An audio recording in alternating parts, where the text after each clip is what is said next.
બરાબર છે. હા હા 4:30 કમ્પ્લીટ ચાલુ કરીએ. ધર્મેશભાઈ, હા હા અરે અવાજ આવે છે, અવાજ આવે છે, ચિંતા. હા અવાજ આવે છે. ધર્મેશભાઈ અવાજ આવે છે? આવે છે આવે છે. તમને સંભળાય છે પણ ત્યાં નથી અવાજ આવતો તમને. શું છે? ઇયરફોન નાખો કાનમાં.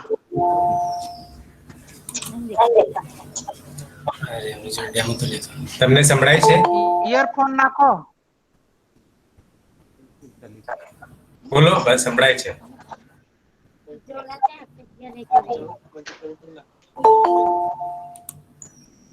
ધર્મેશભાઈ બરખા અવાજ આવે છે?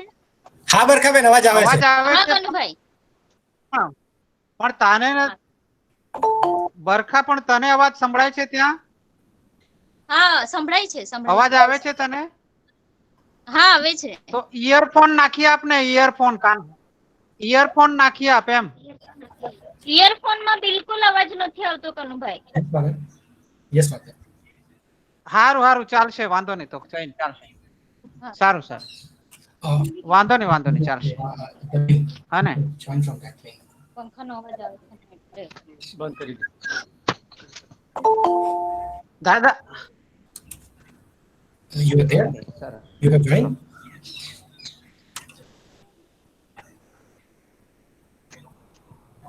Father, would it be possible to join directly with the link?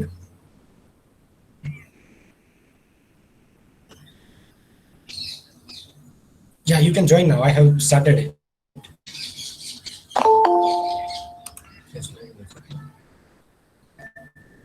Okay, okay. Father, we have started it. So.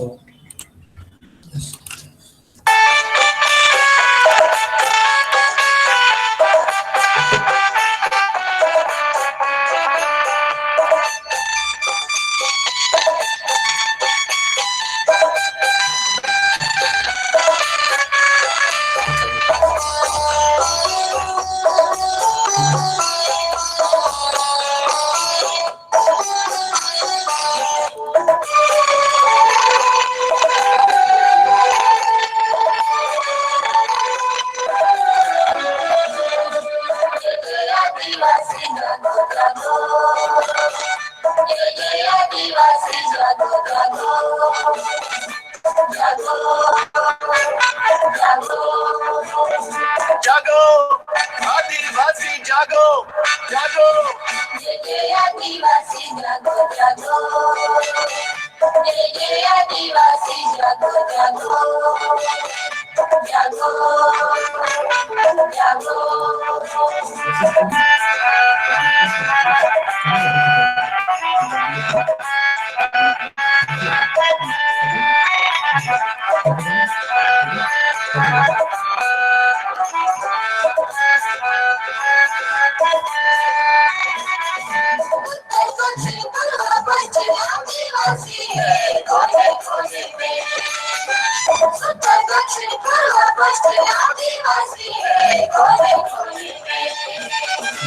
जागो आदिवासी जागो आदिवासी जागो जागो ये आदिवासी जागो जागो जागो जागो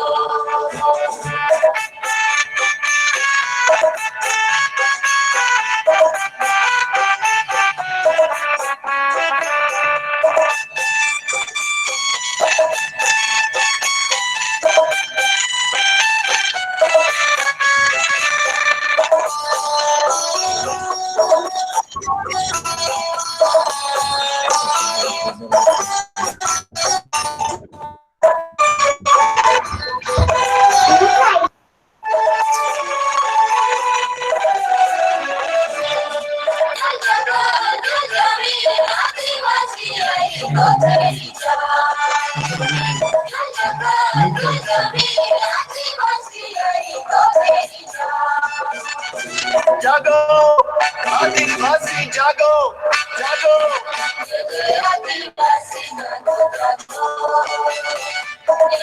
आदिवासी जागो जागो जागो जागो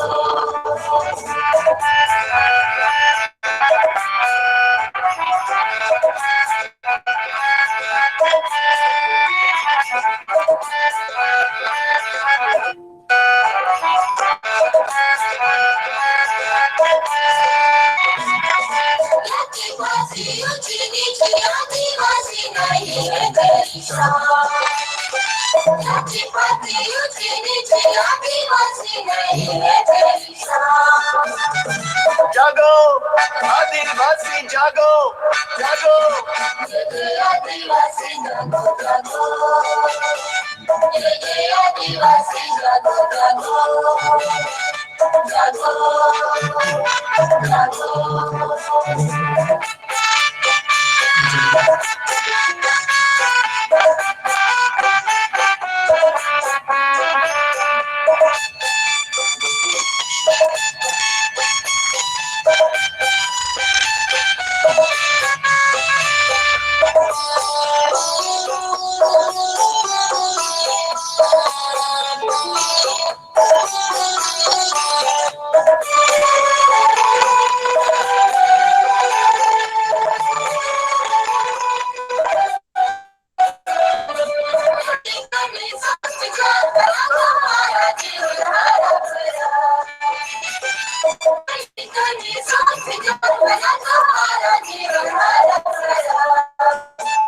जागो आदिवासी जागो जागो आदिवासी जागो जागो ये आदिवासी जागो जागो जागो जागो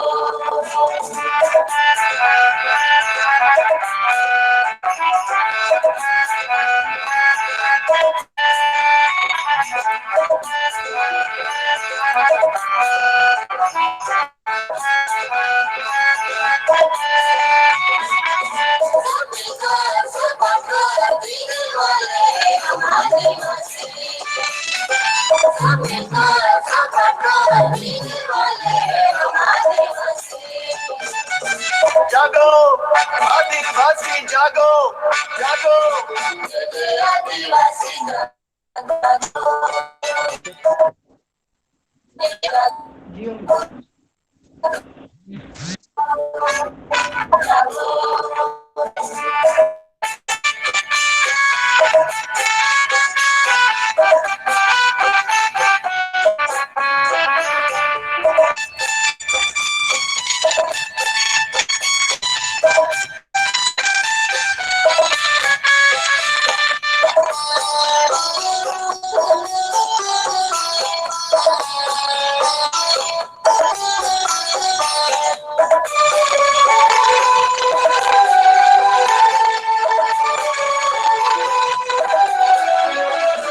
आदिवासी गौरव से हमें जीने वाले भारतवासी आदिवासी गौरव से हमें जीने वाले भारतवासी जागो आदि जागो जागो ये आदिवासी जागो जागो ये आदिवासी जागो जागो जागो जागो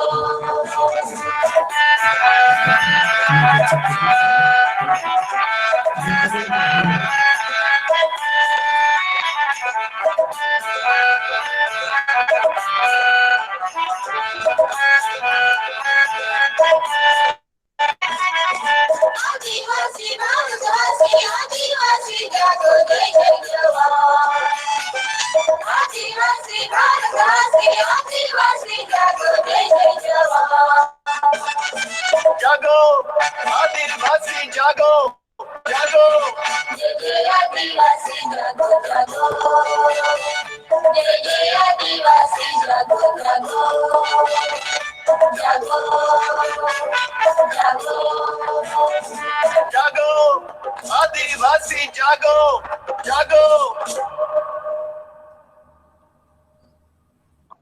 Good evening. Yeah. Patrick, welcome.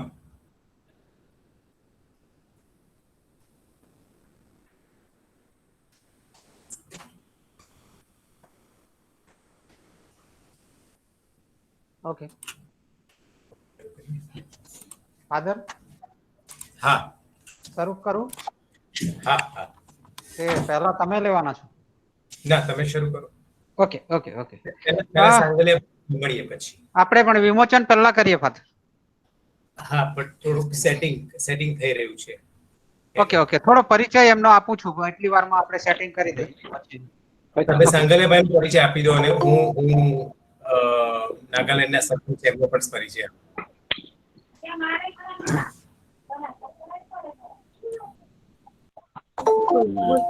Okay. Father Vinod, Patrick is ready. Yes, Yes, Father. yeah. Yes. Actually, He's ready. I kept it in the laptop so you could see better, but anyway, that's okay. No, he's ready. Yeah. Okay, johar મિત્રો, સૌને જય આદિવાસી.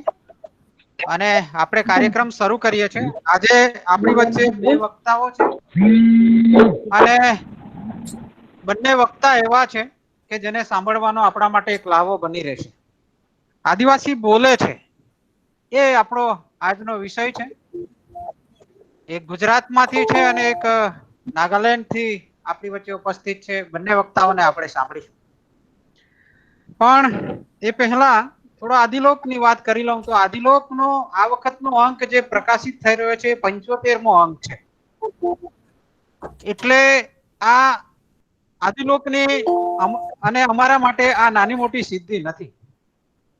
એટલે અમે એમ નક્કી કર્યું છે કે આ આદિલોકના અંકનું લોકાર્પણ બે બાળકીઓ દ્વારા કરવામાં આવે. આમ પણ આદિવાસી સમાજમાં બાળકીઓને એટલે કે મહિલાઓને વિશેષ સ્થાન છે અને સન્માનથી એમને જોવામાં આવે છે.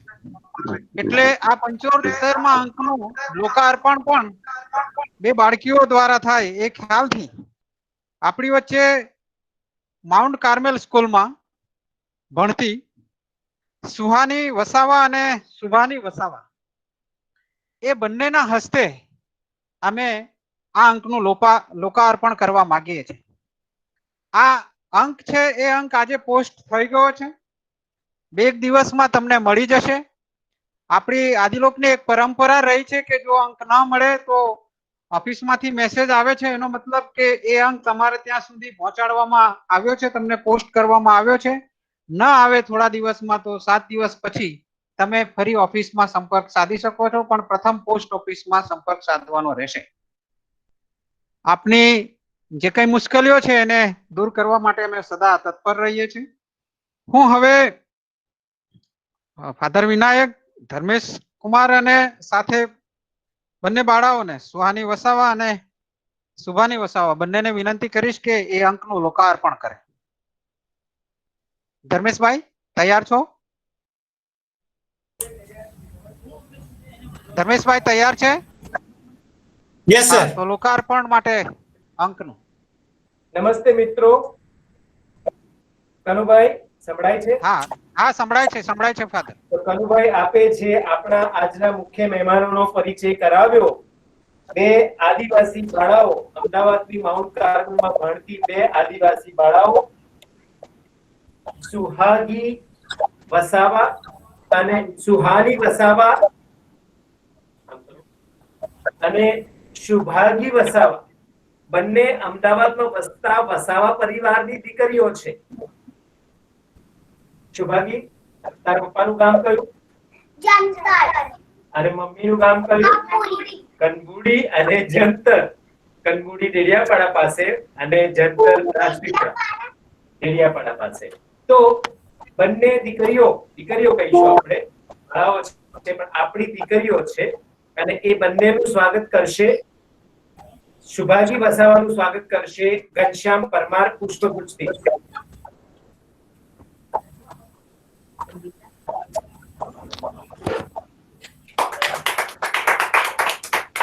અને સુહાની વસાવાનું સ્વાગત કરશે સુહેલ ગામિત. સુહાની વસાવાનું સ્વાગત કરશે સુહેલ ગામિત.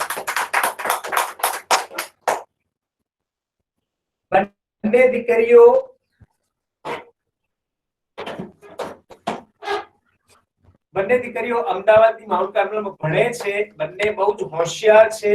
બંનેને આદિવાસી હોવાનું સંપૂર્ણ ગૌરવ છે. આપણે એમની પાસેથી સાંભળીશું, પણ એ પહેલા આપણે એમના હસ્તે લોકાર્પણ કરાવીએ બંને આદિવાસી બાળાઓનો જો આત્મવિશ્વાસ કેવો છે, બિલકુલ કોઈ શરમ સંકોચ કે ક્ષોભ કશું જ નહીં. આપણા માટે ખરેખર આદિવાસી ગૌરવના પ્રતીક સમી આ બંને આપણી આદિવાસી દીકરીઓ આપણા આ લોકાર્પણનું 75મા અંકનું વિમોચન વિધિ અથવા તો લોકાર્પણ કરશે. ગૌરવ છે કે આદિવાસી હસ્તોએ એનું લોકાર્પણ થઈ રહ્યું છે. સુહાની વસાવા અને શુભાંગી વસાવા, તમને આ ખોલવા માટે અને એનું લોકાર્પણ કરવા માટે વિનંતી કરું છું.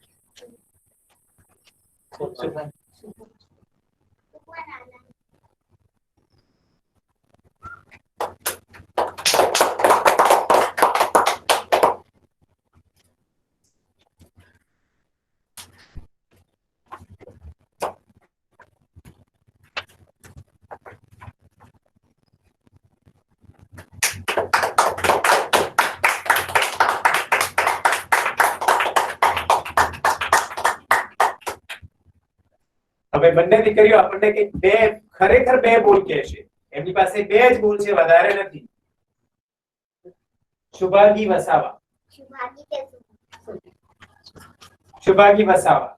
મારું નામ શુભાંગી છે. હું mount Carmel primary school Khanpur અમદાવાદમાં 4th સ્ટેન્ડર્ડમાં ભણું છું. અમારા ઘરે આરતી શ્લોક આવે છે અને મારી મમ્મી આરતી શ્લોક વાંચે છે. મારું નામ સુહાની વસાવા છે. હું માઉન્ટ કાર્મેલ સ્કૂલમાં ભણું છું, 1st સ્ટેન્ડર્ડમાં. Thank you. તો બંને દીકરીઓના આ સુંદર વ્યાખ્યાન બાદ આપણે લોકાર્પણ સમારોહ પૂરો કરીએ છીએ. ખરેખર આદિવાસી ધરતીની મહેક આ બંને બાળાઓમાં પૂરેપૂરી છે અને એ નિર્દોષ, એ માસૂમ આદિવાસિયત એટલે માસૂમિયત, એ યાદ દેવડાવી આપણી જાતને. અને એ આદિવાસી સંસ્કાર, માસૂમિયતનો એ સંસ્કાર, એ આદિવાસિયત આપણે સદાય મહેકાવાની છે, એની પૂરેપૂરી ખાતરી આપીએ છીએ. અને ફરી એકવાર આજના બંને મુખ્ય મહેમાનો શુભાંગી વસાવા અને સુહાની વસાવાનો ખૂબ ખૂબ આભાર માનીએ છીએ. અને તમે આજે અમારા આ 75મા અંકનું લોકાર્પણ કર્યું. આશા રાખીએ કે તમે 150મા અંકનું પણ લોકાર્પણ તમારા જ હસ્તે થાય ત્યારે કદાચ તમે બંને દાદીઓ હશો. લગતા હશો ચોક્કસ, કદાચ આદિ લોકના તંત્રી પણ હોઈ શકે. થેન્ક યુ શુભાંગી અને સુહાની. આભાર શુભાંગી અને સુહાની બંને બાળાઓનો ખૂબ ખૂબ આભાર. મિત્રો, આ અંક જે આજે પ્રકાશિત થયો છે એ અંકના ખાસ આકર્ષણો જે છે, 2-3 લેખની વાત કરી દઉં. એક તો ઓનલાઈન શિક્ષણ અને આદિવાસી વિદ્યાર્થી કેવી રીતે ઓનલાઈન શિક્ષણમાં સમસ્યાઓ ભોગવી રહ્યા છે, કેવી રીતે એને માણી રહ્યા છે, એના વિશેનું મળશે. મજૂર સુધારણાના જે કેટલાક કાયદાઓમાં પરિવર્તન કરવામાં આવ્યું છે એની વાત છે. અને એની સાથે સાથે પાઠ્યપુસ્તકોમાં આદિવાસી ના શબ્દો સાથે, એની અસ્મિતા સાથે કેવી રીતે ચેડા કરવામાં આવ્યા છે એનો પણ લેખ તમને મળશે. COVID-19 એટલે કે કોરોનાએ આદિવાસીઓ પર કેવી અસર કરી છે એની માહિતી પણ મળશે. આટલી વાત આદિલોક અંક પૂરતી વાત છે. હું માનું છું કે તમને બધાને એનું આકર્ષણ રહેશે. હવે આપણી વચ્ચે વક્તા છે, હું સમય હવે વધારે લેવા નથી માંગતો. સાંગલિયાભાઈ વડવી. સાંગલિયાભાઈ થી આપ સૌ બધા પરિચિત છો અને એ ગ્રેજ્યુએટ, કોમર્સમાં ગ્રેજ્યુએટ થયા છે. રાજપીપળા ખાતે એમણે અભ્યાસ કર્યો છે. એ વક્તા જોશો ત્યારે તમને ખ્યાલ નહીં આવશે કે આ વક્તા કોમર્સ જેવા ક્ષેત્રમાં રહીને એમણે ગ્રેજ્યુએશન કર્યું હોય. અન્યાય સામે લડવાનું એમના પહેલાથી વિદ્યાર્થી કાળથી વલણ રહ્યું છે. એક કિસ્સો તો એક વખત એમણે મને સંભળાયો હતો, મને પૂરેપૂરો એનું સ્મરણ નથી, પણ કોઈક રાજપીપળા કોલેજમાં ફી વધારી હતી ને એને સામે આંદોલન માટે કપડા કાઢીને જમીન પર આડોટીને એમણે આડોટવાનું શરૂ કર્યું હતું અને અમુક અંતર સુધી આડોટતા જઈને એમણે આ ફી વધારાના આંદોલનનો વિરોધ કર્યો હતો. આદિવાસી એકતા પરિષદના એ પાયાના કાર્યકર છે અને સમાજ માટે આખું જીવન છે, જીવન સમર્પિત કરી દીધું. કોઈ પણ તમે એમના ઘરે જઈને જુઓ, એમના વસ્ત્ર જુઓ, ક્યાંય ક્યાંય તમને એમ લાગશે નહીં કે એમણે આપણે બધા સાદગીની ને બધી વાતો કર્યા કરીએ છીએ, પ્રકૃતિમય જીવનની વાતો કર્યા કરીએ છીએ, પણ એ જીવે છે, પ્રકૃતિ સાથે અનુસંધાન સાધીને જીવે છે. એમની ખેતી કરવાની પદ્ધતિ માંડીને ખોરાક સાથે એમણે પ્રકૃતિ સાથેનો અનુસંધાન રહ્યો છે. એ હંમેશા આદિવાસી સંસ્કૃતિ ના ચિંતન કરતા રહ્યા છે અને એને ચિંતા સતત કરતા રહ્યા છે. અને આ આદિવાસી સંસ્કૃતિને કેમ બચાવવું એના માટે સતત લડતા રહ્યા છે. ખાસું બધું ગુમાવવાનું એમણે આવ્યું છે, છતાં પણ આદિવાસી સમાજ માટે એ અડીખમ કામ કરતા રહ્યા છે. એટલે હું વધારે સમય ન રહેતા હું સાંગલાભાઈને વિનંતી કરું છું કે એમની વાત આપણી સમક્ષ મૂકે. હું આગ્રહ રાખું છું કે સાંગલાભાઈ 15 થી 20 મિનિટમાં આપની વાત પૂરી કરો, જેથી પાછળથી પ્રશ્નો પૂછાય અને એના જવાબો તમે આપો, તો આપણા શ્રોતાઓને પણ જવાબ મળે. આદરણીય સાંગલાભાઈ. मेरी आवाज आ रही है कनु भाई? जी आ रही है, आ रही है, आ रही मेरी है, आवाज आ रही है? आ रही है, आ रही है। Thank you. हाँ अच्छा अच्छा, तो विश्व आदिवासी गौरव दिवस के तौर पर आदि लोग के तरफ से ये जो साप्ताहिक मनाया जा रहा है, मैं आदि लोग का बहुत बहुत आभारी हूँ, इसलिए कि मुझे मेरे समाज तक पहुंचने का आप लोगों ने जो माध्यम तैयार किया है और आदिवासियों का दुख दर्द जो है वो और लोगों को समझने के लिए जो मौका दिया है, इसके लिए तहे दिल से मैं आदि लोग का आभारी हूँ। मुझे विषय दिया गया है आदिवासी बोले छे। आदिवासी बोले छे का अर्थ है कि आदिवासी बोलता है। तो आदिवासी किस तरह से बोलता है, इस बात को हमको समझ लेने की जरूरत है। तो हम देखते हैं दुनिया की ओर, दुनिया में तकरीबन 476.6 मिलियन आदिवासी अभी रह रहे हैं। उसमें 5000 जितने समूह अब है, और हमारे भारत देश की बात करें तो 705 के आसपास समूह जो है हमारे यहाँ भारत में आदिवासी बस रहे हैं। और दुनिया के हिसाब से हम देखें तो अपने एशिया का जो इलाका है उसमें 70% आदिवासी यहाँ रह रहे हैं, और भारत देश में जो है आदिवासी 8.6 करोड़ के आसपास 2011 की जो बस्ती गिनती हुई थी उसमें ये आंकड़ा बता रहा है। तो ये एक अचंभे का विषय है। लोगों को ऐसा लग रहा था जब मुझे आदि लोग की ओर से ये विषय दिया गया कि आदिवासी बोले छे, यानी आदिवासी बोलता है, तो आदिवासी किस तरह से बोलता है, और आदिवासी पहले बोलता ही नहीं था, ऐसा भी लोगों के मन में सवाल उठा। और मुझे फोन भी आ रहे थे कि अब तक आदिवासी बोलता ही नहीं था, ऐसा लोगों का कहना था। विषय मुझे बहुत अच्छा लगा। आदिवासी का जीवन ही ऐसा है, वो कभी बोलता नहीं है। प्रकृति जिसको कहा जाता है, प्रकृति के जो तत्व जिसको कहा जाता है, जैसे धरती हमारी माँ है, तो धरती कभी भी बोलती नहीं है। धरती का उपकार जो है हम पे, उसके बारे में भी वो बोलती नहीं है।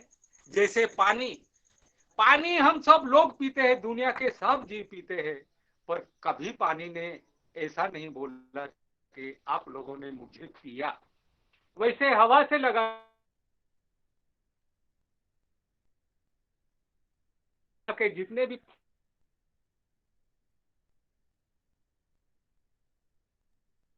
प्राकृतिक तत्व पेड़ से लगा के, पत्थर से लगा के, रेत से लगा के हर चीजों का हम लोग करते हैं, किंतु वो कभी बोलता नहीं है। उसके साथ कोई कैसा भी व्यवहार करते हैं वो कतई किसी के साथ बोलता नहीं है।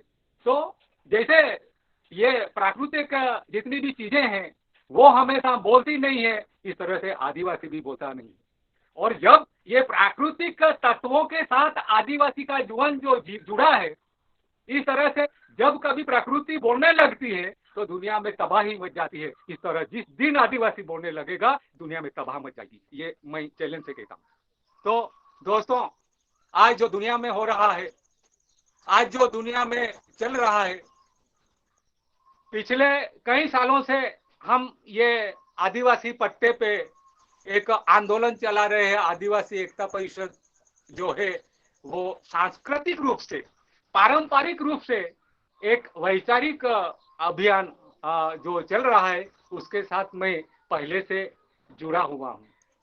तो हम लोगों को लगा कि हमारे जो पूर्वज है वो पूर्वज आदिवासी समस्याओं पे जो हमें मार्गदर्शन करके गए हैं, हमारे बुजुर्ग लोग, हमारे पीछे के जो लोग हैं, उसकी प्रेरणा जो है वो प्रेरणा को हम लोगों ने अच्छी तरह से देखा और वो प्रेरणा को साथ में लेके हम लोग वो जो काम है वो पारंपरिक रूप से, आदिवासी समाज में पारंपरिक शब्द आता है, यानी परंपरा का अर्थ ये नहीं है कि देव पूजा करना या फिर जो हमारे जितने भी परिवेश है उसमें हम लोग जो कार्यक्रम करते हैं, जो हमारे पूर्वजों के जो कहने पे और उनके जो रीति रिवाज से लगा के जितने भी है वो पारंपरिक रूप से करते हैं।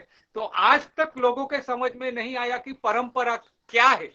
तो हमको परंपरा को समझना पड़ेगा। आज हम दुनिया में देखते हैं कि परंपरा जो है वो परंपरा सिर्फ आदिवासियों की नहीं है।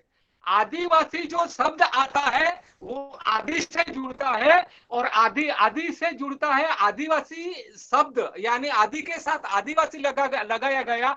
आदि का अर्थ है कि अनादिकाल से ये जो धरती का निर्माण हुआ, ये जो सृष्टि का निर्माण हुआ, वहां से जो आदि तत्व जुड़ के ये हमारी धरती पे यानी वातावरण में चला आया है, उसके साथ में जो आदिवासी परंपरा है उसको जोड़ा गया है। तो आदि का अर्थ है कि जितनी भी प्राकृतिक चीजें हैं वो आदि है, सबसे पहले की चीजें वो है और उसके बाद में आदिवासी है। आदिवासी को भी आदि ऐसा माना जाता है, पहला ऐसा माना जाता है। तो आज तक दुनिया में सब लोगों ने प्राकृतिक जितने भी व्यवहारिक और प्राकृतिक जितनी भी परंपराएं थी वो छोड़ दी और आज ऐसी स्थिति में आ गए हैं कि इंसान जो है, मानव जो है, उसकी मानवता जो है आज मिट गई है। और आदिवासी समाज में कैसे भी संकट में हम लोगों ने सर पे टोकरे उठा लिए हैं। हम लोग हर इलाके में श्रम करते हैं तो भी हमने धरती के साथ, पानी के साथ, जंगल के साथ नाता कभी नहीं छोड़ा है। इसको परंपरा कहते हैं। तो इस बात को हम लोगों को समझना पड़ेगा। तो आज दुनिया को हम देखते हैं, हम लोगों ने शास्त्र पढ़े, हम लोग मंदिर में गए, हम लोग मस्जिद में गए, हम लोगों को तरह तरह के धर्म सिखाए गए और धर्मों की तरह हम लोगों को चलने का जो है वो अनुरोध किया गया। ऐसे में हम जो लोग हैं दूसरों के कहने पे अभी तक चलते आए हैं।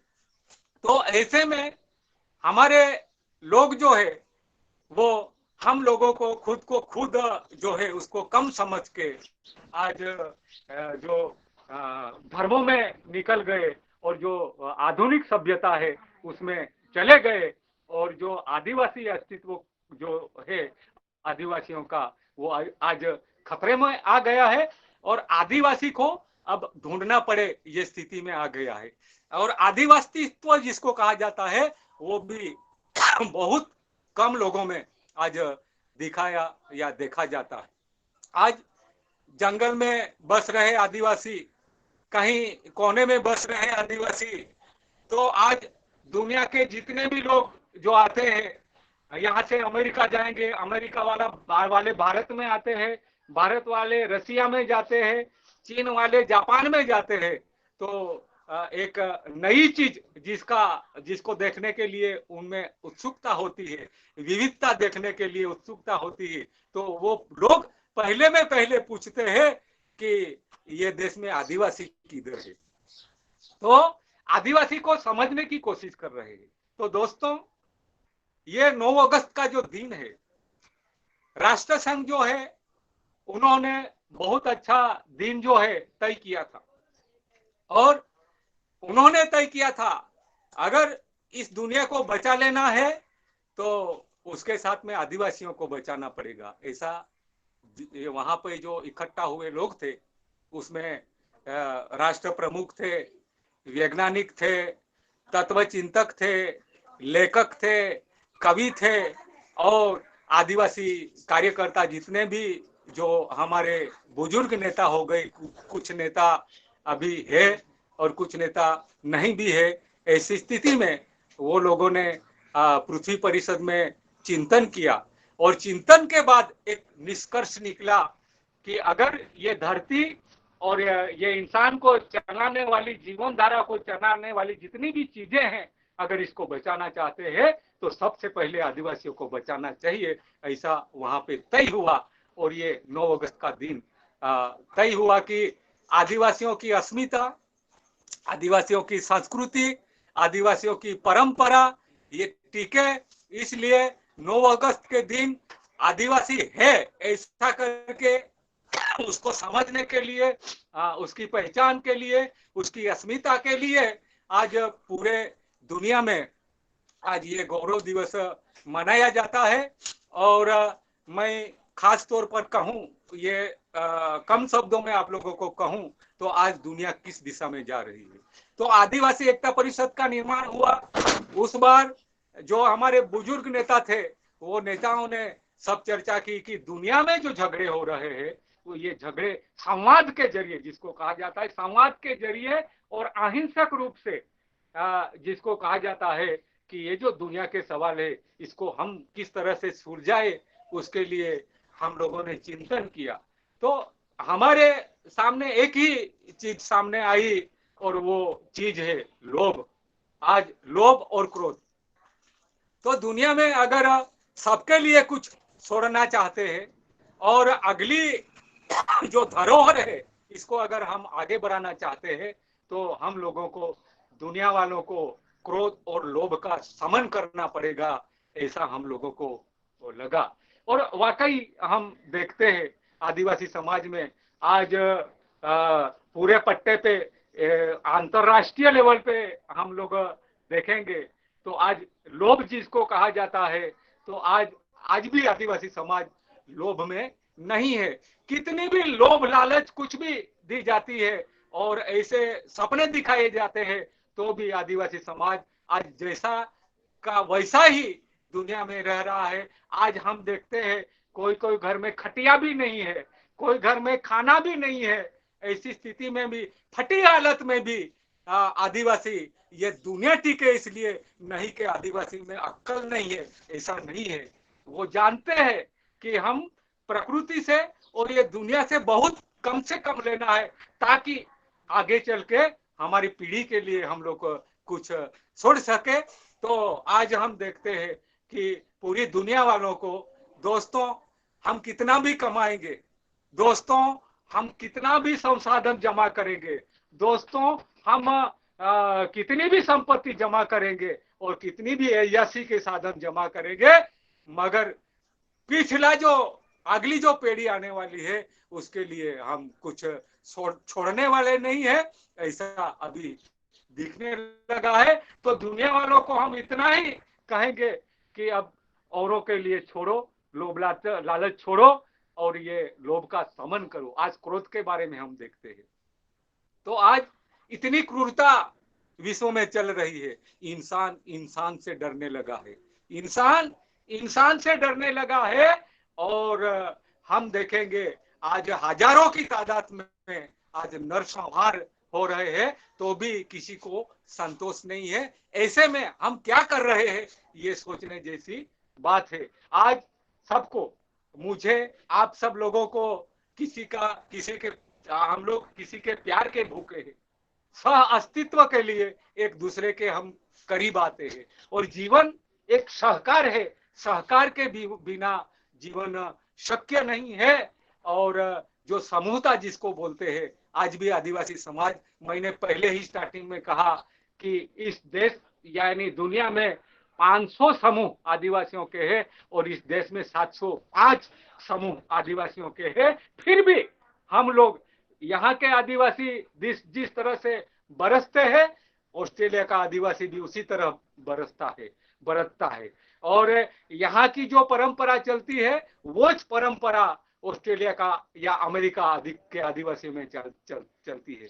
और जो धान हम लोग जो पूजा, हमारी जो पारंपरिक स्वरूप से जो हम लोग पूजा करते हैं, उसमें भी हम लोगों ने देखा, पूरे दुनिया के आदिवासियों के लीडरों को देखा, तो वो लोग जो मुट्ठी, जिसको कहा जाता है मुट्ठी में दाने लेते हैं, जमीन पे रखने का, पान लेके उसमें जो है पानी रहे या दारू, उसकी छाक पाड़ने का जितना भी व्यवहार है, वो व्यवहार हमारा एक समान रूप से आया है। इसका अर्थ ये है कि प्रकृति का जो संदेश है, जो आध्यात्म जिसको कहा जाता है, जो आदिवासी अंडोमार निकोबार में जानता है, वो आदिवासी यहाँ का भारत का भी जानता है। जो आदिवासी यहाँ का जानता है, वो ऑस्ट्रेलिया का आदिवासी भी जानता है। तो जो हमारा जो संबंध, जो हमारे जो ताल्लुक है, हमारे जो संबंध है, हमारा जो अध्यात्म है, हम जो एक दूसरे से जुड़े हुए हैं, तो ये वो हम लोग एक अद्भुत जिसको कहा जाता है, अद्भुत पावर जिसको कहा जाता है। और इसके लिए हम लोगों को अभी समझने की जरूरत है, यानी जोड़ना, ये लोगों को जोड़ना, इंसान लोगों को जोड़ने की कोशिश कर रहा है। हम लोगों को कुदरत ने पहले से जोड़ के रखा है। सिर्फ बात इतनी हमारे दिमाग में रखने की है कि अगर हम फिर से ये प्रकृति मैया के साथ जुड़ेंगे, उसकी व्यवहार, उसके परंपरा, उसकी रीति, उसके नियम, ये और उसके कानून, कुदरत के भी कानून है, वो कानून के तहत हम लोगों को अभी चल के, और ये दुनिया वालों का अर्थ है कि जो लोग भुलैये में पड़े हैं, लोभ लालच में आके बर्बाद कर रहे हैं, उनकी भी गलती नहीं है। एक ऐसी विचारधारा, एक ऐसी सभ्यता ये दुनिया में निर्माण हुई कि वो सभ्यता के तहत वो लोग अंधे बन के उस दिशा में चलने लगे और भूल गए हैं। तो एक संवेदना जिसको कहा जाता है, जो मैं वाकई एक आखिरी शब्द में आप लोगों को कहूंगा कि मरने वाला कभी झूठ नहीं बोलता। आदिवासी ये दुनिया से समाप्ति की तादाद पे पहुंच गया है। लाखों लोग आवाज उठा रहे हैं, लाखों लोग बोल रहे हैं। आज के समय में आदिवासी बोलता है और आदिवासी ही सुनता है, दूसरे लोग सुनने के लिए तैयार नहीं है।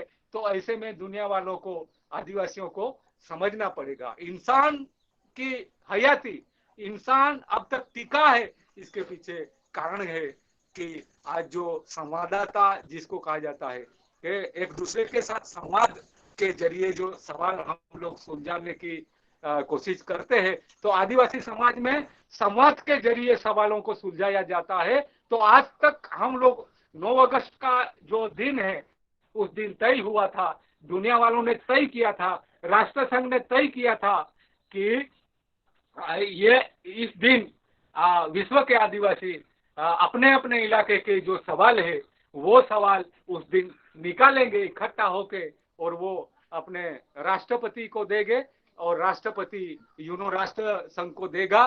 तो अब तक ये सवाल जो है इकट्ठे हो के राष्ट्र संघ की ओर जा रहे हैं। फिर भी आज तक इतने साल हो गए 9 अगस्त को होते हुए, फिर भी एक भी सवाल आज तक सुलझा नहीं है। तो हम लोगों को इस बात पे एक गौर से चिंतन मनन करने की एक जरूरत है। और अब तक जो हम लोग कार्यक्रम करते आए हैं, तो इसका एक फल स्वरूप हम लोग इसका फल हासिल करने के लिए हम लोगों को प्रयत्न करना चाहिए। पर एक बात का ध्यान हमारे मस्तिष्क में रहना चाहिए, वो है एक संवैधानिक दायरा जिसको कहा जाता है, संविधान जिसको कहा जाता है, भारतीय संविधान जिसको कहा जाता है, दुनिया का संविधान जिसको कहा जाता है। संविधान के दायरे में लेके हम लोगों को ये जो हमारी जो बात है, हमारी जो आवाज है, उसको बुलंद करके फिर हमारे जो सवाल है उसको सुलझाने की कोशिश करनी चाहिए, ऐसा मुझे लग रहा है। ऐसे तो काफी तजुर्बे जीवन में मुझे आए हैं, तो वो तजुर्बे अगर आप लोगों के सामने रखने जाए तो दिन और दिन निकल जाए ऐसी स्थिति है।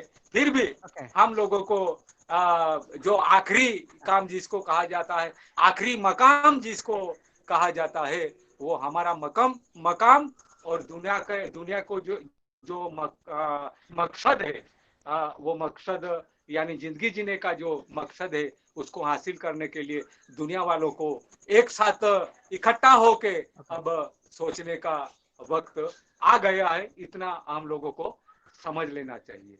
तो ये जो बात है हमेशा हर जगह होती रहती है, पर इसको कोई सुनता नहीं है। सुनते हैं तो मैंने पहले भी बोला, अपने ही लोग सुनते हैं, गैर लोग अपने लोग। तो आज गैर जो लोग हैं, जो एक ऐसा वर्ग है जो सुनने को तैयार नहीं है, तो हमारे साथ जब तक ये जो आंदोलन है, ये आंदोलन कोई मामूली आंदोलन नहीं है। आज आदिवासी जो आवाज उठा रहा है वो भी मामूली नहीं है। मामूली का अर्थ लोगों को समझ लेना चाहिए। जो चीज मामूली लगती है वही चीज एक जिसकी कीमत हम लोग आंक नहीं सकते, वो चीज है, तो उसको समझने की कोशिश करनी चाहिए। और दूसरी जो बात है कि हमारे जो जीवन मूल्य है, मानवीय जीवन मूल्य है, तो मानवीय जीवन मूल्यों को भी हम लोगों को अच्छी तरह से समझने की जरूरत है। और उसमें आदिवासी जीवन मूल्य, आज मानवीय जीवन मूल्य जो तय हुए थे, उसमें सब मूल्य जो है वो समाप्त हो गए हैं। और आज कैसे भी करके रहे सहे लोगों के पास में ये जो मानवीय मूल्य आदिवासी समाज पे टिके हैं, उस पे अभी चिंतन करने की जरूरत है। दादा, मानवीय मूल्य में सबसे पहला जो मूल्य जिसको हम कहा जाएंगे, तो खुद जियो और दूसरों को जीने दो। हेलो, खुद जियो और दूसरों को। हाँ जी, हाँ, अपनी बात जरा 2 मिनट में खत्म करनी पड़ेगी, बाद में प्रश्नोत्तरी में हम बात करेंगे। 2 मिनट में खत्म करो, उसके बाद हम बाद में प्रश्न पूछेंगे। हाँ, थैंक यू। तो आज आखिरी में मैं मूल्यों पे जाके बात को रखूंगा, क्योंकि मूल्यों की आज सख्त जरूरत है और दुनिया वाले मूल्यों को समझने की कोशिश कर रहे हैं। तो ऐसे में आज आदिवासी जीवन मूल्य जो है बहुत यानी सबके लिए है, ऐसा मैं मानता हूँ। तो आज खुद जीना और दूसरों को जीना देना, और जो मुक्ति की बात है, कि इंसान जन्म लेके आता है, तो जन्म के बाद में ये पूरी सृष्टि पे उसका अधिकार होता है। तो एक मानवीय अधिकार जिसको कहा जाता है, मुक्त रूप से जीवन जी सके, इसके लिए संविधान ने तय किया है। तो मुक्त रूप से हर एक को जीने दे, ये अपना एक संदेशा है। और जो हम लोग कमाते हैं, जो हमारी जिंदगी की कमाई है, उसको हमेशा बांट के खाओ, क्योंकि बांट के खाने से दुनिया के तमाम झगड़े खत्म हो जाते हैं। आज जो अविश्वास एक दूसरों पे खड़ा हुआ है, वो मेरा और मेरे लिए क्या, मैं कितना कमाऊंगा, मेरे पास कितना इकट्ठा होगा, एक व्यक्तिवादी सोच के हिसाब से, एक पूंजीवादी सोच के हिसाब से इंसान से अलग हो रहा है, दूर हो रहा है, और काफी जो सवाल है वो उत्पन्न कर रहा है। ऐसे में हम लोग कैसा बांट के खाए, इस तरफ हम लोगों को देखने का है। और एक समूहता जिसको कहा जाता है, समूहता दुनिया में जात पात खत्म होके एक मानव धर्म इस दुनिया में किस तरह से फिर से निर्माण हो, इस दिशा में हम लोगों को अभी जाने की जरूरत है, ऐसा मुझे लग रहा है। और जितने भी तत्वचिंतक, लेखक, कवि और कलाकार जितने भी लोग हैं दुनिया के, आज इस दिशा में इस धरती को बचाने के लिए और इस ये जो प्रकृति है इसको बचाने के लिए और अपनी पुरानी जो संस्कृति है जो सबको टिकाई रखने वाली ऐसी संस्कृति की तरफ सबकी दृष्टि आए और सब चिंतन करे। बस इतना कह के मैं सबको आपकी जय करता हूँ। शुक्रिया सांगले दादा, आपने बहुत अच्छी बात रखी। नहीं, जो आप ट्राइबल फिलोसॉफी बोलते हैं वो फिलोसॉफी हमारे सामने आपने रखी है। आपने सिर्फ मानव की चिंता नहीं की है, पूरी प्रकृति की चिंता की है। सब लोग सुन रहे हैं, उनको बता दूं कि जो नाई भूल जी वो पृथ्वी माता की जो प्रार्थना है वो सांगला दादा ने लिखी हुई है। बहुत सारी जगह पे वो प्रार्थना से ही कार्यक्रम शुरू होता है। आप जुड़े रहेंगे सांगला दादा, बाद में प्रश्नोत्तरी होगी, तब तक लास्ट तक आप जुड़े रहेंगे क्योंकि लास्ट में वो प्रश्नोत्तरी रहेगा। जो लोग सुन रहे हैं उनको मैं एक तो माफी चाहता हूं कि आपके पास जो ब्रोशर आया होगा उसमें थोड़ा बदलाव हुआ है। आज हमारे बीच एक नया वक्ता जो आ रहा है वो नागालैंड से है, लेकिन उनके बारे में उनके इंट्रोडक्शन के लिए मैं फादर विनायक को विनती करता हूं कि उनका इंट्रोडक्शन करवाए, उसके बाद उनको हम सुनेंगे। फादर। સૌપ્રથમ તો સાંગલિયાભાઈ આપને ખૂબ ખૂબ અભિનંદન। મને આજે જ ખબર પડી કે નાઈ ભૂલજી આપની સ્વરચના છે અને કેટલી વાર એને મેં આનંદપૂર્વક સાંભળ્યું છે। ખૂબ ખૂબ અભિનંદન સાંગલિયાભાઈ। આપના જેવો આદિવાસી બુલંદ અવાજ હશે તો આદિવાસી ગમે ત્યાંથી બોલતો હશે એ અવાજને સાંભળવો જ પડશે, એમાં કોઈ શંકા નથી। એ નોંધ સાથે આપનો ખૂબ ખૂબ આભાર અને આપને ખૂબ ખૂબ અભિનંદન। આપણી મધ્યે ભારત પૂર્વોત્તર ભારતના નાગાલેન્ડના ફેઝામાં, નાગાલેન્ડનું પાટનગર કોહિમા છે પણ કોહિમાની પાસે આવેલું એક નાનકડું ગામ છે, એનું નામ છે ફેઝામા। અને ફેઝામાના સરપંચ મેટેક્રિએઝો ખાલે, એમનું નામ છે મેટેક્રિએઝો ખાલે, પણ એમને પેટ્રિક નામથી બોલાવે છે, પેટ્રિક ખાલે। પોતે મૂળ નાગામીઝ છે અને નાગાલેન્ડના વતની છે અને એ આપણી મધ્યે ઉપસ્થિત છે। Patrick Khale, we are very happy to welcome you. हमको बहुत खुशी है आप हमारे बीच उपस्थित है। पैट्रिक खाले का परिचय दूं। पैट्रिक खाले ए फेजामा कोहिमा जिल्लो, नागालैंड राज्यना कोहिमा जिल्लाना फेजामा गामना सरपंच छे। તેઓ પોતે સરકારી કર્મચારી છે અને પોતે ત્યાંની સેન્ટ પોલ સ્કૂલના વિદ્યાર્થી છે અને એક જાણીતા અને સક્રિય સામાજિક કાર્યકર છે।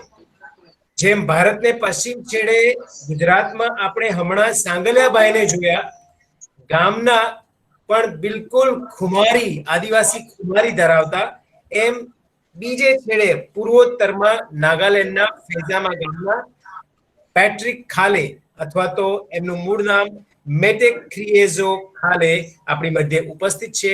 એમનું આપણે સ્વાગત કરીએ છીએ। Warm welcome in our midst Patrick Khale. Thank you. What is the meaning of your name? Can you tell me the meaning of your name? Metecriezo means what? Okay, Father. Yes. Mete means all. Okay. Mete means all, everyone. Kre means love. Kre means? Kre means love. Love. Love. Okay. Love. L-O-V-E. Okay. So everyone loves me or I love everyone. Oh, જો એમના નામનો અર્થ કેટલો સુંદર છે। નાગામીઝ ભાષામાં મેતે Thank you, Father. Thank you, Father. બધા અને ક્રિએઝો એટલે પ્રેમ। બધાને પ્રેમ કરવો જોઈએ। હું બધાને પ્રેમ કરું છું। આદિવાસીના નામમાં જ, ગળથુથીમાં જ આ સંસ્કાર છે। પૂરેપૂરી ભલમનસાઈ, પૂરેપૂરી ઉદારતા અને પૂરેપૂરી પ્રેમ ભાવના. તો એમના નામ મેતેક રિએઝોનો અર્થ જ થાય છે હું બધાને ચાહું છું. અને એ નામ લઈને આપણી મધ્યે નામ જ નહીં પણ સરસ નામની સુવાસ લઈને આપણી મધ્યે આજે આવી રહ્યા છે પેટ્રિક ખાલે, મેતેક રિએઝો Khale. Welcome Patrick, over to you. You will be speaking on I am an indigenous. मैं आदिवासी हूँ आदिवासी छू. Thank you, Father. Thank you, Father. So, good evening, everyone. I'm here to talk about being an indigenous Naga myself. I am an indigenous.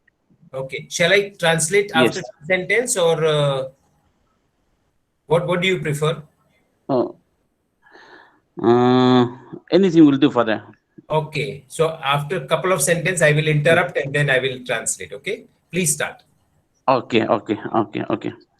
So my name is Metek Rezo Patrick Kale, and I am from Pesama village, Kohima district, Nagaland state, India. Today, on the 7th August 2020, I wish to briefly talk on the topic I am an indigenous Naga.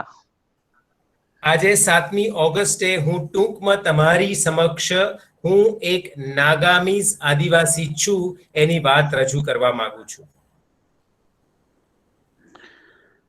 When we talk about Naga, there are more than 60 Naga tribes. And I belong to one Naga tribe which is known as Angami. નાગાલેન્ડમાં 60 આદિવાસી જાતિઓ છે અને એ 60 જાતિઓમાં હું અંગામી જાતિનો આદિવાસી છું.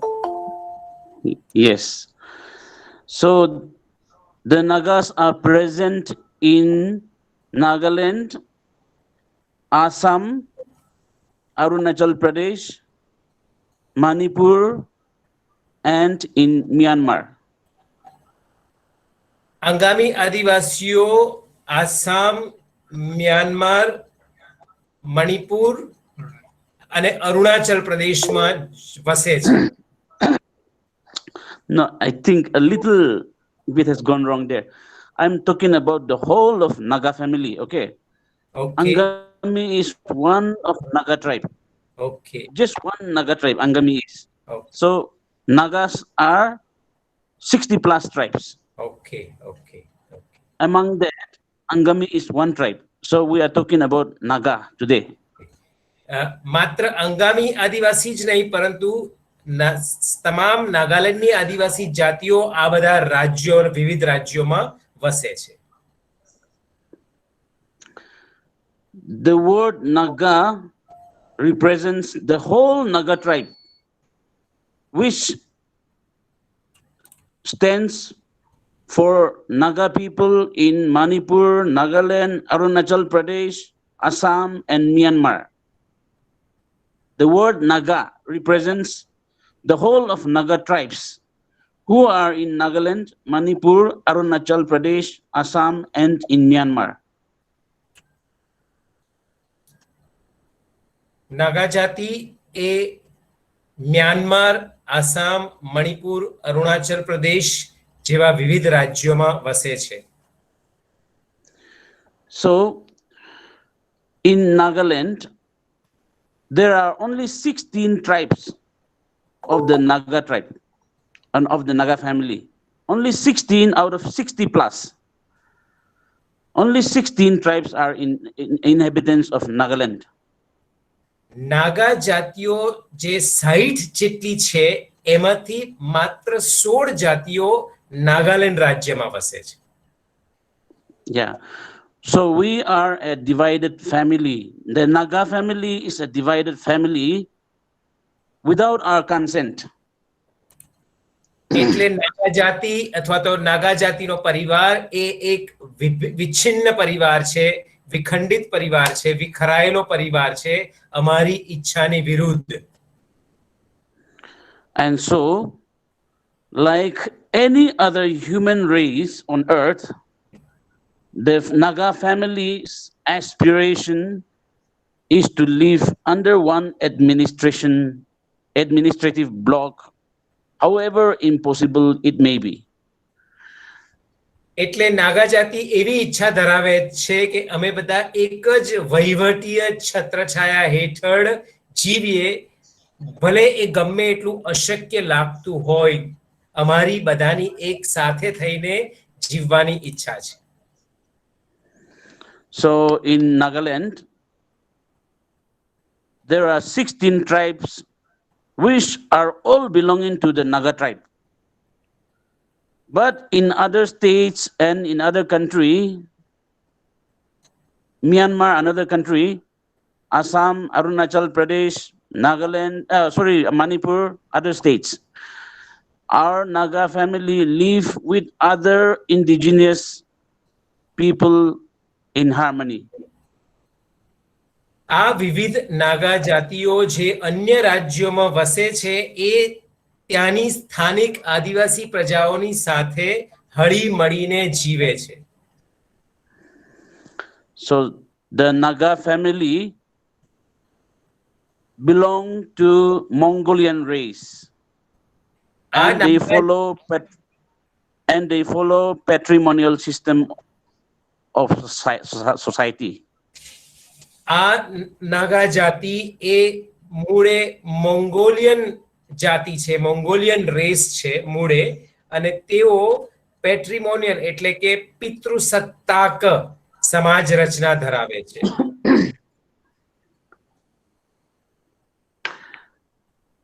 Our villages practice terrace and jhum cultivation.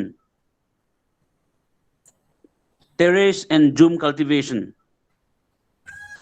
અમારા ગામોમાં what is June cultivation? Jhum. What is Forest clearance of forest and just cultivating like that without Okay. water. understood. Shifting cultivation. Shifting cultivation. Zoom खेती.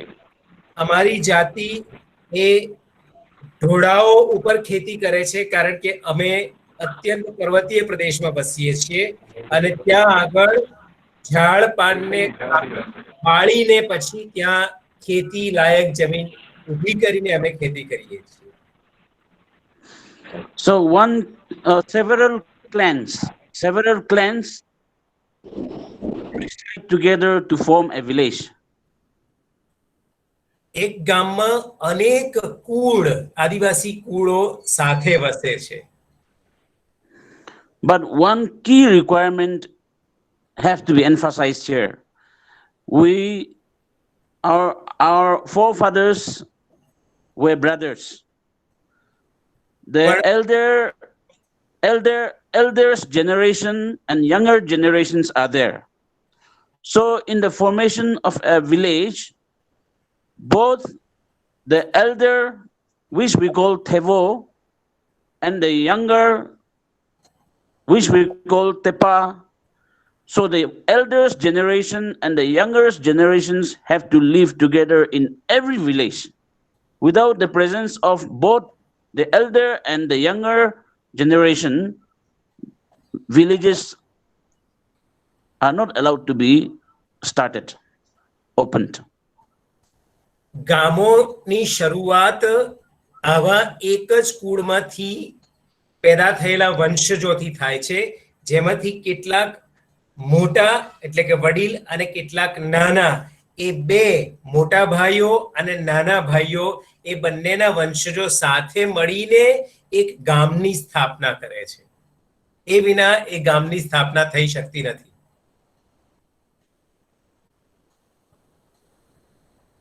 Yes, muted. Muted. You have muted it. Patrick, you have muted yourself. Unmute. Hello? Yeah. Yes. Thank So you. Naga family as a whole is more than 60 tribes. And each tribe is distinct in their own way.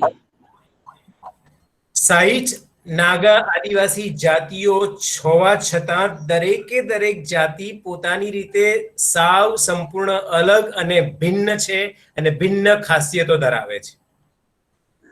We can find their uniqueness of every tribe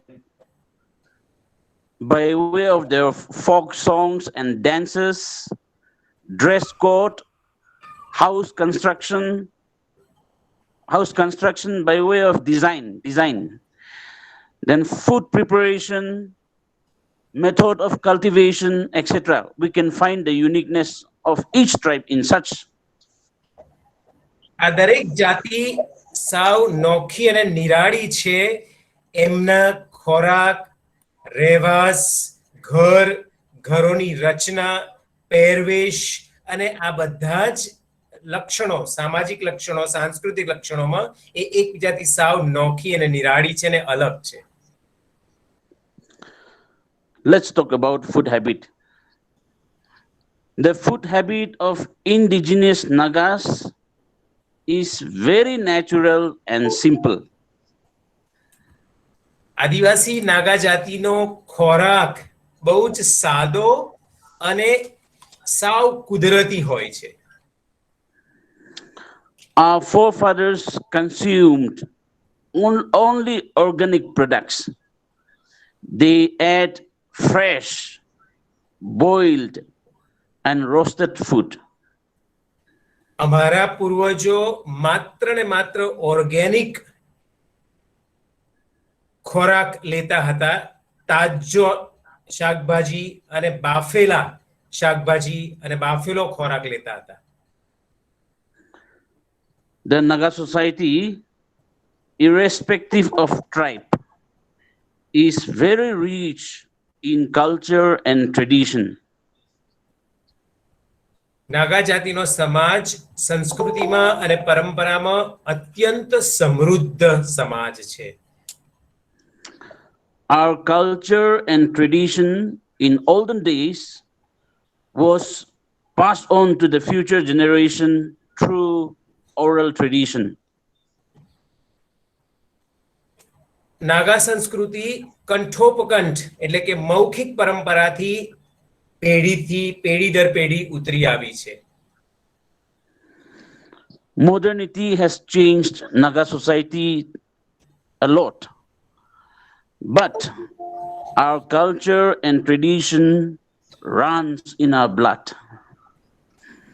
આધુનિકતાએ અમારી સંસ્કૃતિને ખૂબ અસર પહોંચાડી છે. તેમ છતાંય અમારી સંસ્કૃતિ અને અમારી પરંપરા અમારા લોહીમાં આજે પણ વહે છે. God has blessed Naga areas with rich flora and fauna. ઈશ્વરે નાગાલેન્ડના ભૌગોલિક વિસ્તારને અત્યંત વૈવિધ્યપૂર્ણ અને સમૃદ્ધ એવી વનસ્પતિ અને પશુ પંખીઓથી નવાજ્યા છે અથવા તો વરદાન આપ્યું છે. We are a tribe or a group of people who came from the jungle. So, preservation of biodiversity is not a new thing for the Nagas. અમારા પૂર્વજો જંગલમાંથી જ આવ્યા હતા, એટલે બાયોડાયવર્સિટી એટલે કે જૈવિક વૈવિધ્ય એ અમારી ખાસિયત છે. એ અમારે માટે કંઈ નવી વસ્તુ નથી. અમે જૈવિક વૈવિધ્યમાં જ ઉછર્યા છીએ. We preserve our biodiversity naturally, and so even in the present society there is ban of hunting, jungle fire, etc. to promote biodiversity. અમે જૈવિક વૈવિધ્યમાં એટલું બધું માનીએ છીએ કે આજે પણ અમારા સમાજમાં શિકાર ઉપર પ્રતિબંધ છે, જંગલમાં આગ લગાડવા પર પ્રતિબંધ છે. Naga society is today in a transition period. પણ આજે અમારો સમાજ એક સંક્રાંતિ કાળમાંથી પસાર થઈ રહ્યો છે. That is from jungle life to modernity. એટલે કે વન્ય જીવનમાંથી એ આધુનિકતા તરફ જઈ રહ્યો છે. The sudden arrival of modernity to Naga society has given room for uncertainty and difficulty to cope up with the speed of development in all fields. અચાનક આવેલી આ આધુનિકતાએ અમારા વિકાસ માટે મુશ્કેલીઓ ઊભી કરી છે. However, we are hopeful that education and exposure to modern facilities will help us make the right moves and choices. આ પડકારો હોવા છતાં અમને પૂરેપૂરી આશા છે કે શિક્ષણ અને આ નવી આધુનિકતાની તકો અમને વિકાસ તરફ દોરી જશે. I must confess that Naga society has changed a lot. And the change was greatly brought about by the arrival of Christianity. મારે કહેવું જોઈએ કે અમારો સમાજ ઘણો બદલાયો છે, પરિવર્તિત થયો છે અને એ પરિવર્તનનું એક મૂળભૂત કારણ અમારે ત્યાં આવેલા મિશનરીઓ છે. Christianity changed Nagaland from being headhunters to a believing society. મિશનરીઓએ જે મૂલ્યો અને સંસ્કારો આપ્યા એનાથી અમારો સમાજ એક શિકારી સમાજમાંથી એક નવી દિશા તરફ જતો સમાજ બન્યો છે. So it will be a great lie from every Naga not to acknowledge or not to be grateful to the Christian missionaries. અને એટલે એ કોઈ પણ નાગા વતની માટે એ જૂઠું હશે જો એ મિશનરીઓએ પોતાના જીવનમાં આપેલા વિકાસની નોંધ ન લે, એકરાર ન કરે તો. Today, Nagaland is a state with 90+ Christian population. આજે નાગાલેન્ડ એ 90% ખ્રિસ્તી વસ્તી ધરાવતો રાજ્ય છે. Before I wind up, may I have the honor to share few words as a Naga from the state of Nagaland. હું મારી વાત પૂરી કરું એ પહેલા એક નાગા તરીકે, નાગા જાતિના નાગરિક તરીકે, નાગાલેન્ડના નાગરિક તરીકે કંઈક કહેવા માંગુ છું. Nagaland attained statehood in the year 1963. Nagaland 1963 માં રાજ્ય બન્યું. 16 Naga tribes out of 60+ reside in Nagaland.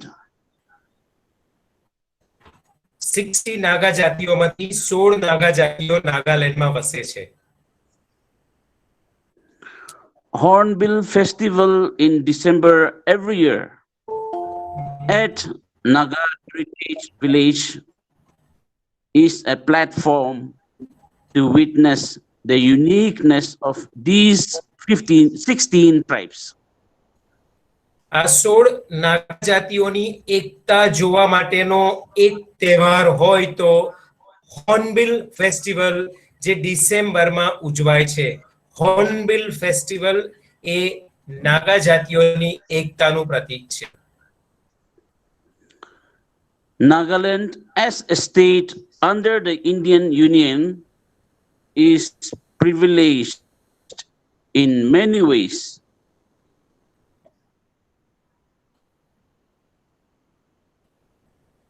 રાજ્ય તરીકે નાગાલેન્ડ અનેક એટલે કે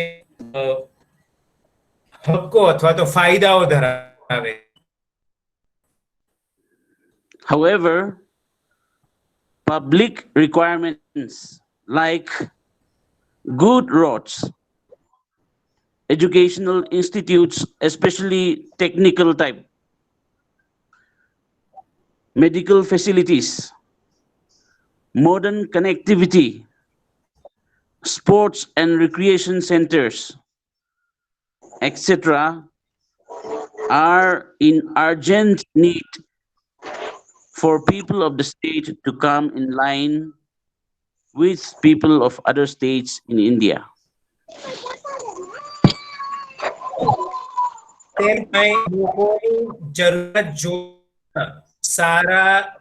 સારી સડકો, શાળાઓ, શૈક્ષણિક સંસ્થાઓ, તબીબી, આ બધી જરૂરિયાતો એ આજે પણ ભારતના અન્ય રાજ્યોની નાગાલેન્ડની તાતી જરૂરિયાત છે.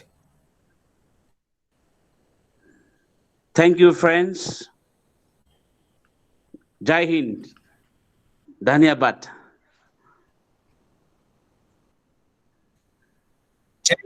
Thank you. Jai Hind.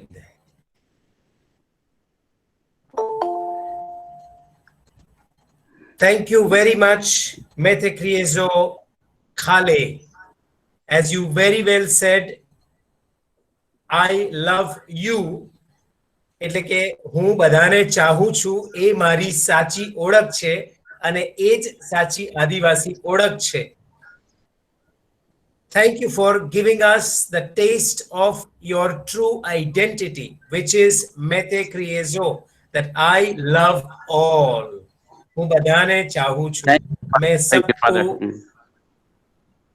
So thank you for giving us that experience and that reminder that tribals ultimately are ones who love all, even in the midst of changing values. આદિવાસીઓ હંમેશા આજના બદલાતા મૂલ્યના જગતમાં પણ સૌને ચાહવાના છે, સૌને પ્રેમ કરવાનો છે, સૌને સદભાવના આપવાની છે. એ એનો ગળથુતીનો સંસ્કાર એમણે પોતાના નામ થકી આપણને યાદ દેવરાવ્યો. એ માટે આપણે પેટ્રિક ખાલેનો ખૂબ ખૂબ આભાર માનીએ છીએ. Thank you, Father, and welcome. Goodbye. Yes. Thank you. Bye-bye. There will be questions. Patrick, 1 minute. wait. There will be questions. There are questions. Yes. There are Please, questions. please.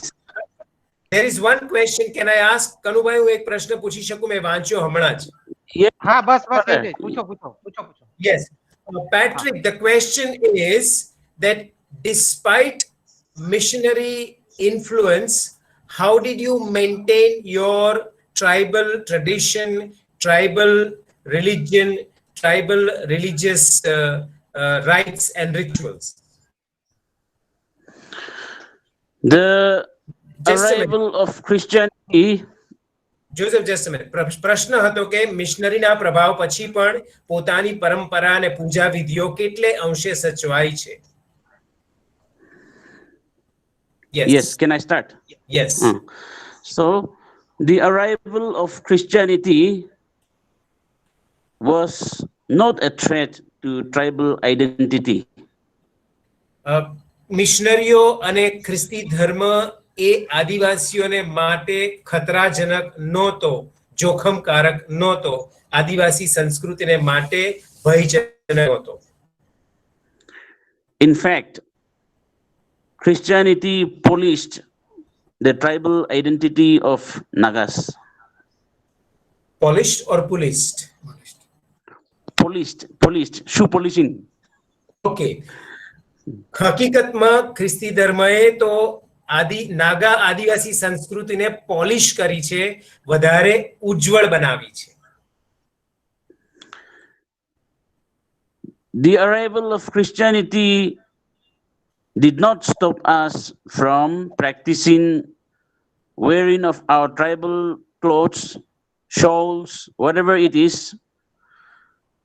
Also, practicing of our tribal dances, folk songs, etc. ખ્રિસ્તી ધર્મના આગમનથી અમારી સાંસ્કૃતિક ઓળખ અને સાંસ્કૃતિક બાબતોને કોઈ જ અસર થઈ નહીં. અમારા ગીતો, અમારો પહેરવેશ, અમારા વાજિંત્રો, અમારા નાચગાન ને અમે પૂરેપૂરા અપનાવ્યા છે અને ખ્રિસ્તી ધર્મ એમાં કોઈ રીતે અંતરાય રૂપ નીવડ્યું નથી. We even go for practicing our tribal practices, plus we wear tribal clothes or traditional clothes that we say even in church programs. અમે ચર્ચના પ્રોગ્રામમાં પણ અને ચર્ચમાં પણ તમામ આદિવાસી પહેરવેશ, નાચગાન અને રીત રિવાજોને નું આચરણ કરીએ છીએ. ચર્ચમાં પણ એ રીત રિવાજોનો અમલ કરીએ છીએ. So Christianity and Naga society go hand in hand very well. નાગાસ જાતિની સંસ્કૃતિ અને ખ્રિસ્તી ધર્મ એ ખભે ખભા મિલાવીને ચાલ્યા છે, એકબીજાના વિરોધમાં નહીં. Yes, Christianity was a blessing for the Naga society. ખ્રિસ્તી ધર્મ એ નાગા સમાજને માટે એક આશીર્વાદ રૂપ, વરદાન રૂપ હતો.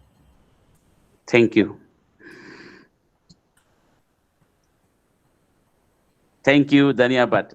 ફાધર આસ્ફા એક્ટ વિશે શું છે? આસ્ફા એક્ટ નું ત્યાં શું છે? આસ્ફા ASPA. હા, ખ્યાલ આવ્યો. Patrick. Yes, Father. What is the state of ASFA Act at the moment? You know what is ASFA Act? Yes. Irom Sharmila was fighting against. How is the situation? Because you are border state, right? Almost sharing border with Myanmar and China. That is the most draconian rule that Indian government has put on us. We, as Nagas, present in Arunachal, Assam, Nagaland, Manipur, don't appreciate the ASPA implementation.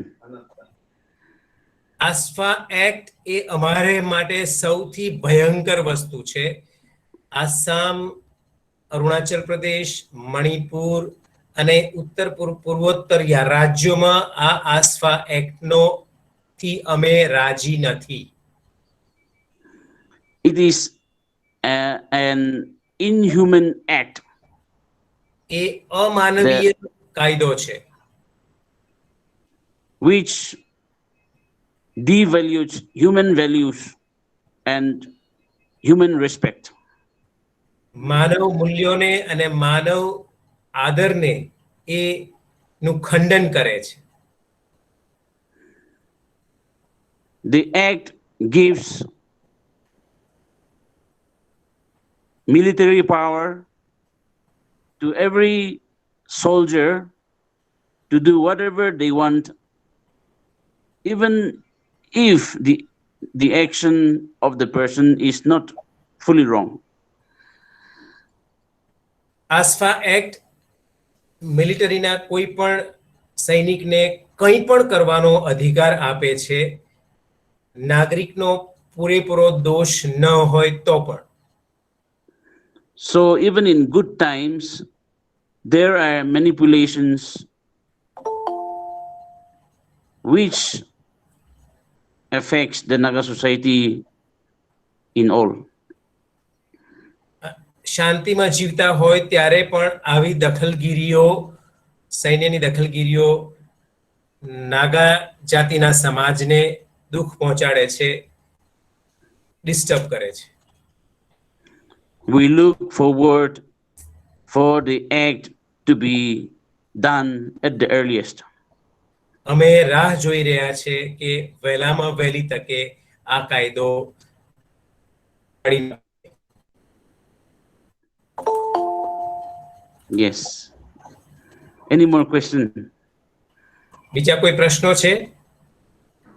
ના એમને નથી, સાંગલા દાદાને છે હવે. Okay. એમનો આભાર માનું. Patrick, if you're not in a hurry, you may stay for another 10 minutes. Yes, Father. No problem. Sangalya Bhai, if you don't mind. You can take a No problem. little rest, take a glass of water. Thank you. It's ready here. Sangalya Bhai નો એના પ્રશ્નો કનુભાઈ તમે ચલાવો. सांगला दादा जी आप है line पे? Nitin, Thank you. Nitin आप सुन रहे हैं? सांगला दादा है लाइन पे? हाँ लाइन पे है, सुन रहा हूँ। हाँ जी, हाँ जी। आपने कुंदन भाई ने प्रश्न किया है, Yes. Better know that. वो शायद Yes. नितिन ने आपको बता दिया है कि संयुक्त राष्ट्र संघ ने अभी तक कोई भारत के आदिवासियों के प्रश्नों में कोई हस्तक्षेप किया है, कुछ किया है या नहीं? आपके जानकारी में है क्या? हाँ जी। સંયુક્ત રાષ્ટ્ર સંઘે ભારતના આદિવાસીઓના હા સંભળાય છે? સાંગલાભાઈ અવાજ આવે છે? હા આવે છે, તો આવે છે। સંયુક્ત રાષ્ટ્ર સંઘે ભારતના આદિવાસીના પ્રશ્નો વિશે ક્યારેય કઈ અવાજ ઉઠાવ્યો છે? તમારા ધ્યાનમાં છે? हाँ जी। Really? हाँ तो આવે છે અવાજ મારો? હા આવે છે, અવાજ આવે છે, બોલો બોલો। આવે છે? आ रहा है? आवाज आवे छे, बोलो। हाँ आ रहा है, मेरी आवाज सुनाई दे रही है? हाँ हाँ बोलिए, आप बोलिए, बोलिए, आवाज आ रही। हाँ तो ये एक How did I perform? बहुत अच्छा और कठिन सवाल है हम सबके लिए। आदिवासियों की जो आवाज है वो बुलंद करने के लिए और जो संसद सभा जिसको बोला जाता है, जहाँ कानून जो है, संविधान जो है, संविधान पे बहुत सारी चर्चाएं वहाँ पे होती है और वो चर्चाएं जो है वो आदिवासी सवालों को लेके होती है। पर बात क्या है कि हमेशा ये सवाल उठते रहते हैं, पर आज राजनीतिक जो पार्टियां जिसको कहा जाता है, जिसके भरोसे हम लोग चल, वो जो चुन के जाने वाले हमारे नेता लोग हैं, वो लोगों की वहाँ जो तादाद है बहुत कम पड़ती है, क्योंकि हम भी चुन के जाते हैं तो अलग अलग पार्टियों से जाते हैं। आज हम देखते हैं संसद में कि हमारे कम से कम 47 के आसपास सांसद है, उनमें भी टुकड़े हो जाते हैं। और जो पार्टी की बात आती है उसमें एक एक पार्टी में 3-3, 4-4, 5-5, 6-6 लोग रह जाते हैं। स्थानीय पार्टी, राष्ट्रीय लेवल की पार्टी, इस तरह से हमारे लोग बट जाते हैं। तो हम जिन पे उम्मीद करते हैं उन लोगों में टुकड़े हैं। और एक तरफ हम देख रहे हैं कि आदिवासी समाज में भी धर्म के नाम पे, राजनीति के नाम पे बहुत सारे टुकड़े हो गए हैं। तो सबसे पहली बात आती है कि आदिवासियों को राजनीतिक तौर पर और सामाजिक तौर पर कैसे इकट्ठा होना। और लोकशाही में जो लोगों की तादाद होती है, लोगों की संख्या होती है, लोगों का संगठन होता है, उस किया जाता है। तो सबसे बड़ी कमजोरी हमारी जो रही है, वो कमजोरी हम अभी तक इकट्ठा हो नहीं पाई है। ये हमारी कमजोरी है। और पूरे देश के आदिवासी एक जगह आके कम से कम 10-15 लाख लोग जो है वो दिल्ली में सांसद के सामने जाके बैठे, पूरे संगठन कोशिश कर रहे हैं, पर आज तक हम इकट्ठा हो नहीं रहे हैं। इसलिए अपनी जो शक्ति है वो बहुत कमजोर पड़ रही है। और इसी कोशिश में हम लोग लगे हुए हैं, जुटे हुए हैं। तो ये एक नेताओं के लिए भी, कार्यकर्ताओं के लिए भी और लोगों के भी लिए एक बहुत बड़ा सवाल है। तो ऐसे में हम लोग कैसे रास्ता निकाले, हम सब मिल के, ये एक जरूरी बात है। और दूसरा जो सवाल आया है कि यूरो राष्ट्र संघ की तरफ से आदिवासियों के लिए, आदिवासी सवालों के लिए कुछ हस्तक्षेप हुए हैं, ऐसा जो सवाल आया है, तो उसमें भी बहुत कमजोरियां अब तक राष्ट्र संघ की तरफ से मालूम सामने आ रही है। इसीलिए हमारे समाज में भी कई लोग हैं वो एक यानी एक गुस्से में आके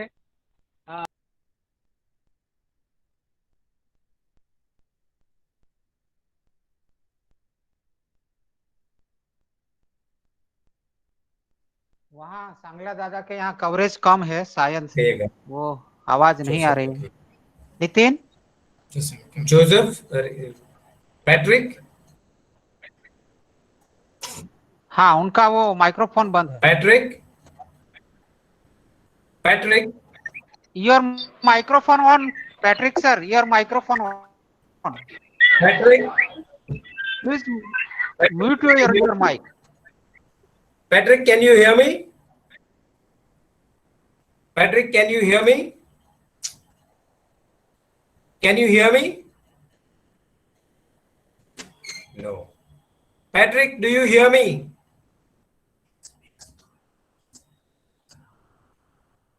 Do you hear me?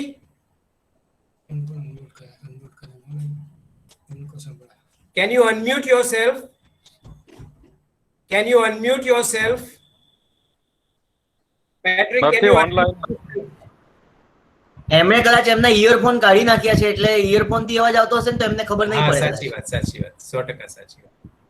Patrick, can you wear headphone? Patrick ji को फोन लगा दीजिए ना. हाँ करते हैं. आइवा बराबर. Father is telling me to word this again. Yes, Father. Would you like to sing a song language?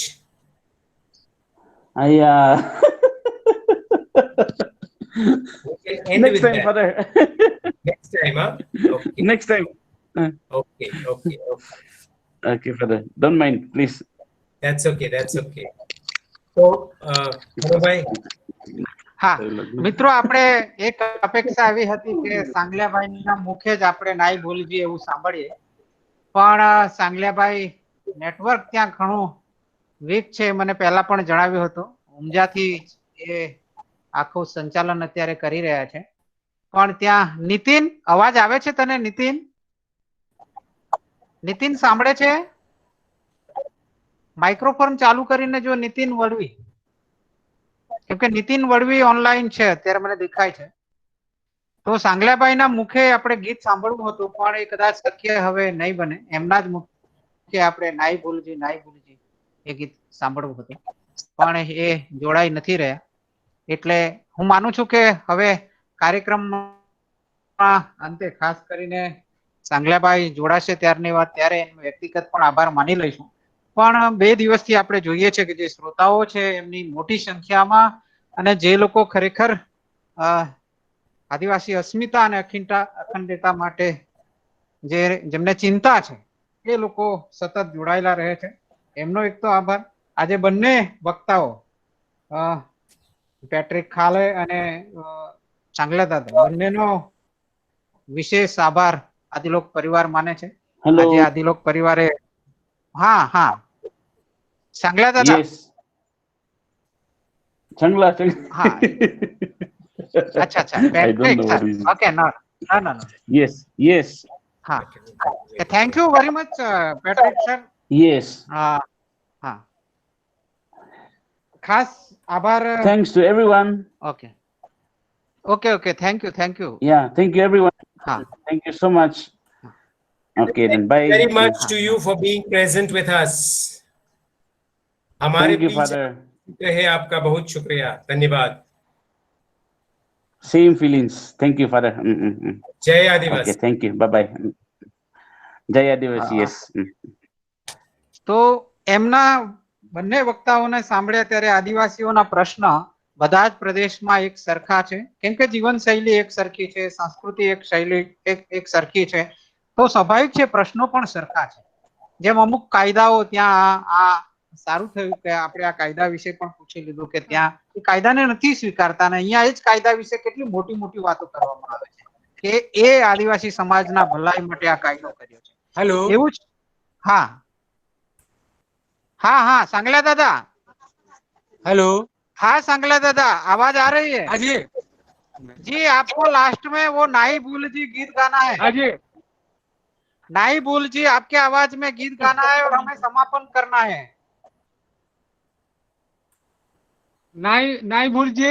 हाँ आपकी आवाज में. हाँ नाई भूल जी, ये गीत आपके आवाज में सुनना है.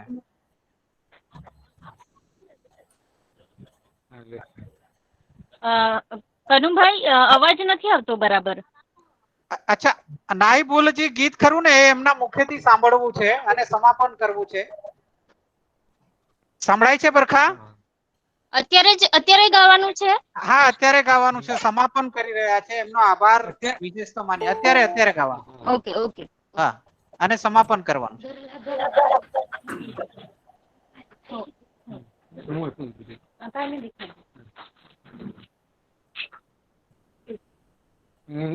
नाय भूल जी आमो नाय भूल जी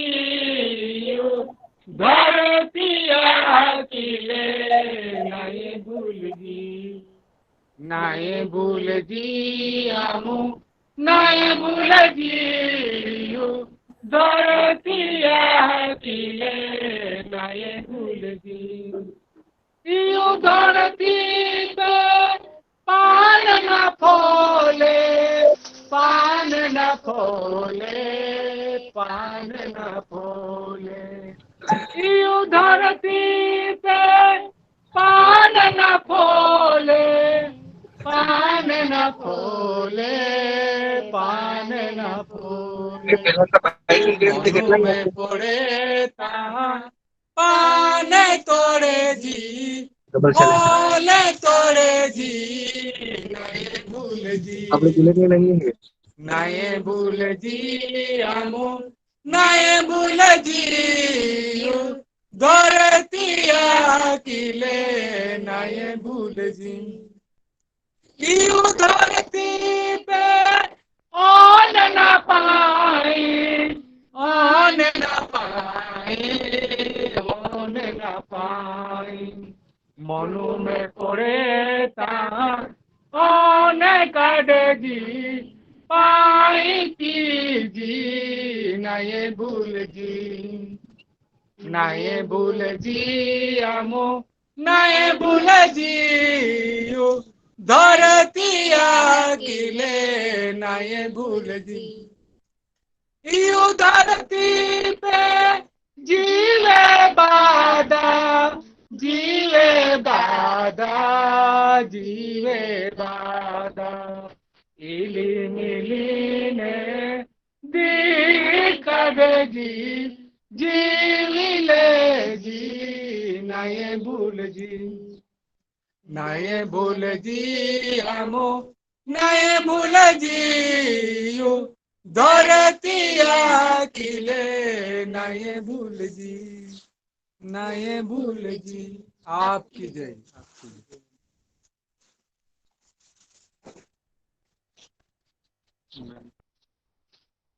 हाँ शुक्रिया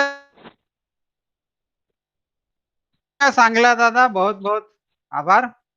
हम चाहते थे कि आपकी आवाज में ये गीत सुने।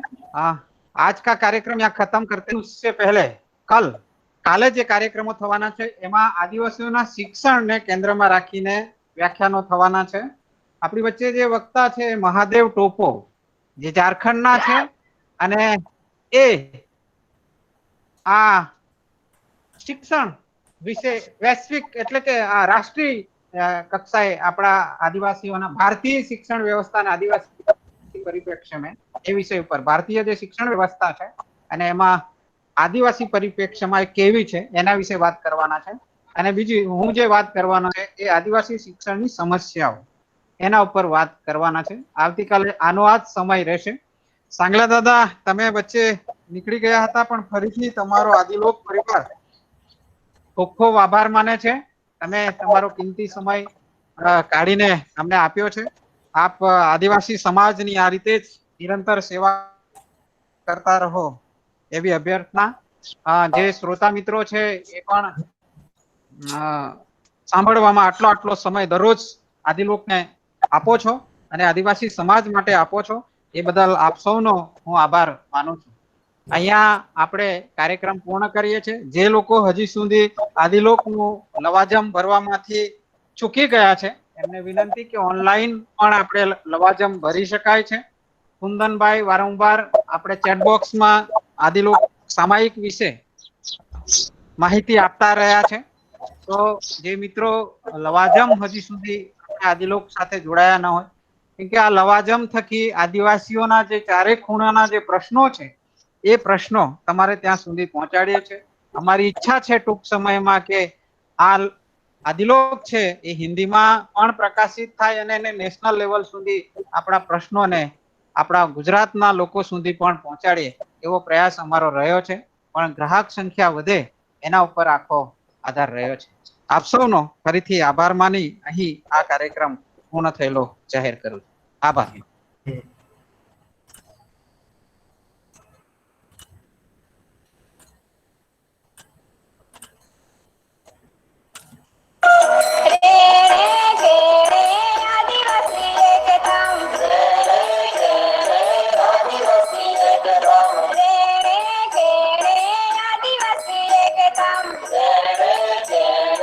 આદિવાસી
હાંડું ને વાર્ત્યો